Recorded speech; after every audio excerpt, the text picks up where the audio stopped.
Halo apa kabar semua, kembali dengan Putu Reza di Project Review dan bersama saya sekarang ini adalah Jabra Elite 85T Elite 85T 1 TWS yang sejak perilisannya udah cukup banyak yang nanyain bagus atau enggaknya serta gimana kalau dibandingin sama versi yang sebelumnya. Kalau mau ngebandingin dengan yang sebelumnya tentu pertama harus cek harganya dulu. Untuk Elite 85T yang baru ini saya cek di toko resminya dihargai 3,3 juta kurang sedikit, sedangkan Elite 75T semua ada di bawah 3 juta.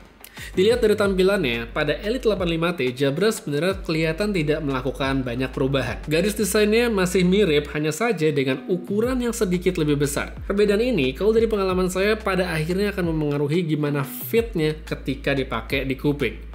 Untuk Elite 85T mungkin akan terasa agak besar bagi sebagian orang. Dari yang saya rasain, buds saya ini memang enggak terlalu masuk ke kuping ketika dipakai, dan Jabra menyebutnya sebagai semi-open design. Keuntungannya adalah tekanan di kuping itu enggak terlalu besar sehingga memang lebih nyaman untuk pemakaian dalam jangka waktu panjang.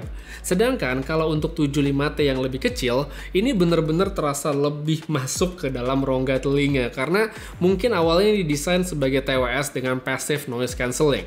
Beda dengan 85T yang dari awal udah ketolong sama ANC beneran yang ada chipnya. Untuk pembahasan soal ANC atau Active Noise Cancelling nanti akan saya lanjut lagi di belakang, dan untuk sekarang saya mau bahas yang lainnya dulu. Selain besar dari ukuran budsnya, hal lain yang juga ikut membesar pada varian terbaru adalah case-nya. Meskipun bentuknya masih mirip-mirip, satu poin yang saya suka dari case terbaru adalah hadirnya lampu indikator di depan, bukan di belakang kayak yang sebelumnya. Selain itu, secara default, casingnya 85T juga sudah memiliki kemampuan Qi wireless charging. Beda dengan L75T atau Active 75T yang meskipun ada varian wirelessnya juga, tapi ada yang hanya bisa colok kabel doang seperti yang saya pegang sekarang. Lalu gimana untuk baterainya? Kalau dari klaimnya Jabra, 85T atau 85T ini bisa bertahan atau dipakai up to 31 jam alias lebih panjang sedikit dibandingkan versi sebelumnya seperti detail yang bisa kamu baca sekarang. Valid, sekali lagi menurut saya valid karena setelah saya gunakan untuk berlama-lama binge watching, nonton film di Netflix dan segala macamnya, untuk satu episode yang mungkin 1 jam saya memang bisa dapat sekitar 5 episode sebelum harus ngecas Jabranya ini masuk lagi ke dalam casingnya. Balik lagi ke TWS-nya, meskipun hadir dengan bentuk yang tidak berbeda, menurut saya ini bukan poin yang justru jelek ya, dan malah bagus sebenarnya, karena yang lalu pun nggak ada masalah. Don't fix it if it's not broken. Nggak perlu diapa-apain kalau nggak ada yang salah. Masih mempertahankan tombol fisik yang clicky di kedua buds, menurut saya adalah hal yang bagus banget dibanding kontrol berbasiskan sentuh. Lebih berasa aja ditekan ketika mau dipakai. Kedua tombol ini juga masih bisa dikustomisasi fungsinya lewat aplikasi Jabra Plus dan disesuaikan sama kebutuhan. Tapi ada satu hal yang saya lihat berbeda, yaitu opsi sound modes. Pada seri Jabra 75T, user bisa mengaktifkan ANC, hear through, serta mematikan dengan menekan tombol. Sedangkan untuk 85T, opsi off-nya itu dihilangkan sehingga hanya bisa berpindah antara hear through serta ANC-nya aja.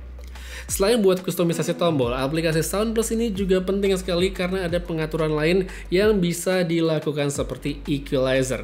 Jadi di sini, setiap user bisa mengatur mau kayak apa preferensi audionya atau mau pakai preset aja. Nah, ngomong-ngomong soal preferensi audio, berarti sekarang kita ngomongin gimana kualitas audionya dari Jabra Elite 85T. 85T ini bagus atau enggak? Kalau dari pendengaran saya, TWS yang baru ini seperti dibuat lebih balance dari awal ya. Jadi nggak ada bagian lebih menonjol ketika baru keluar dari kotak. Secara default lebih flat sehingga menyediakan ruang lebih bagi user untuk melakukan kustomisasi lewat aplikasi. Jadi misalnya mau naikin bass, mids, atau high ya bisa diatur sendiri. Sedangkan kalau dibandingin sama 75T series, itu tuh pas baru keluar kotak tanpa ada pengaturan apapun, bassnya itu udah lebih lebih kencang ya. Jadi dari defaultnya ini emang lebih bassnya lebih tinggi dibandingkan sama yang ini. Tapi balik lagi, semua itu bisa di custom lewat aplikasi Jabra. Lalu kalau ngomongin soal soundstage, menurut saya yang 85T lebih luas untuk separasi meskipun nggak sejauh itu. Terus kalau ngomongin ANC atau Active Noise Cancelling, yang Elite 85T ini memang sudah dibekali dengan chipnya sendiri, jadi secara hardware dia punya ANC, Active Noise Cancelling, sedangkan yang ini hanya berbasiskan software. Impresif banget sih menurut saya karena bisa memberikan fitur yang signifikan sekali lewat software update.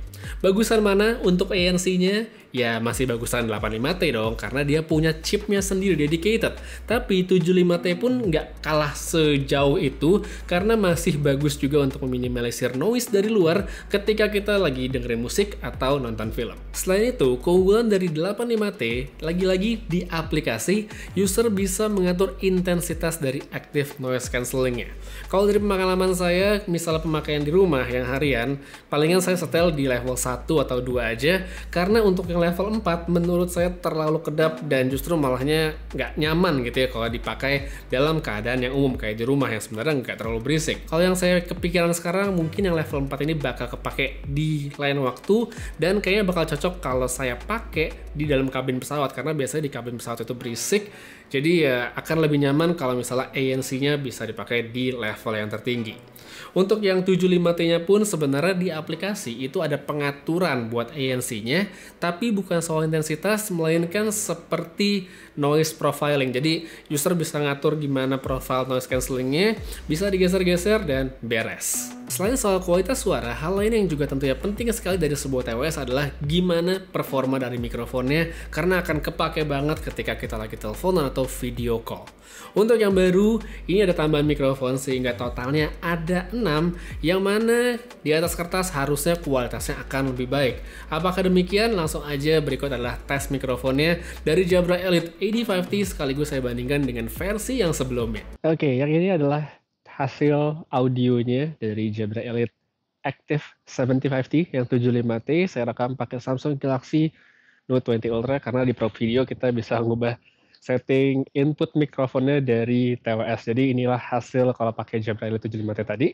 Dan sekarang kita cobain ke yang baru yaitu 85T. Oke, jadi ini dia udah pindah ke yang 85T yang lebih baru. Beginilah kualitas audio tangkapan dari mikrofonnya. Oke atau enggak, terus gimana dibandingkan sama yang sebelumnya? Tulis pendapat kamu pada kolom komentar di bawah. Dijual dengan harga yang lebih mahal serta tentunya lebih baru, Elite Active 85T atau 85T ini memang menawarkan keunggulan dibandingkan versi yang sebelumnya. Keunggulan apa aja? Di antaranya adalah baterai yang lebih besar, mic yang lebih banyak, ada ANC berbasis hardware, serta tentu saja adalah peningkatan dari segi kualitas suara. Worth it banget dong. Tapi seandainya budget kamu nggak nyampe untuk beli yang baru, alternatif versi sebelumnya pun juga oke banget karena harganya lebih terjangkau serta masih memberikan fitur yang oke banget seperti Active Noise Cancelling. Jadi mau pilih yang mana? Buat saya keduanya oke aja, dan buat yang tertarik bisa langsung cek linknya ada pada kolom deskripsi di bawah. Untuk sekarang kayaknya sekian aja review saya buat Jabra Elite 85T. Semoga berguna untuk referensi bagi yang tertarik, dan sekali lagi bisa cek linknya ada pada kolom deskripsi di bawah. Putra Reza pamit, sampai ketemu lagi di video berikutnya. Jaga kesehatan selalu dan seperti biasa, have a nice day.